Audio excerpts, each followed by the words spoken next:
Hello students, today we are going to do another literary term, ode. Now what is ode?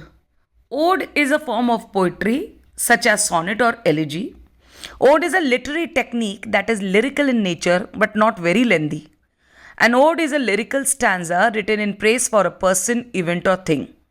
The form developed in ancient Greece had a very specific and elaborate structure involving three parts known as the strophe, antistrophe, and the epode. Originally, Greek odes were set to music. The form was later popularized and adapted in the Renaissance England and led to a new set of conventions.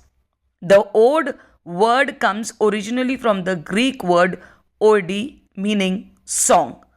The definition of the ode can thus be clearly changed over time, as now it is often used colloquially to refer to any praise or glorification of an individual or thing. In an ode, the poet addresses to something or some individual. So he talks to directly some individual or thing. He does not talk about. It is highly solemn and serious in its tone and subject matter, and is usually used with elaborate patterns of stanzas. However, the tone is often formal. A salient feature of the ode is its uniform metrical form, but poets generally do not follow this rule, though they use very highly elevated theme. Now, the examples of great ode are Ode to West Wind, Ode to Skylark by Shelley, Ode to Autumn by Keats, Ode on Intimations of Immortality by William Wordsworth. Now, the type of odes. Odes are of three types: the Pindaric ode, second is the Horatian ode, and third is the irregular ode. First, Pindaric ode. This ode was named after an ancient Greek poet, Pindar, who was writing choler poems which were meant to be sung at public events. It contains three triads: strophe, antistrophe, and the final stanza as epode with irregular rhyme patterns and length of lines. Then we have the Horatian ode. This name, Horatian ode, was taken from the Latin poet Horace.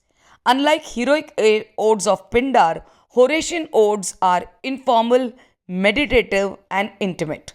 These odes dwelled upon the interesting subject matters that were simple and were pleasing to the senses. Since Horatian odes are informal in tone, they do not follow any strict rules. Then the third is the irregular ode.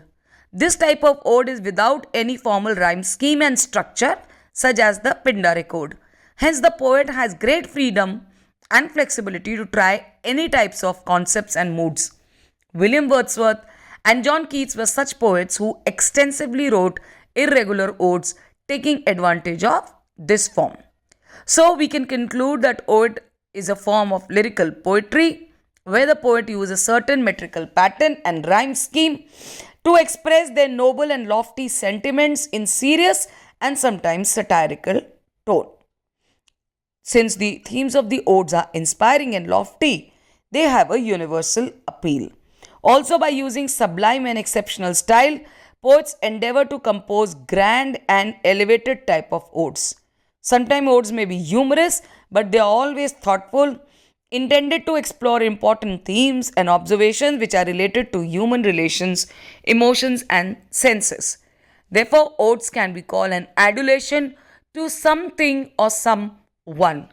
Thank you.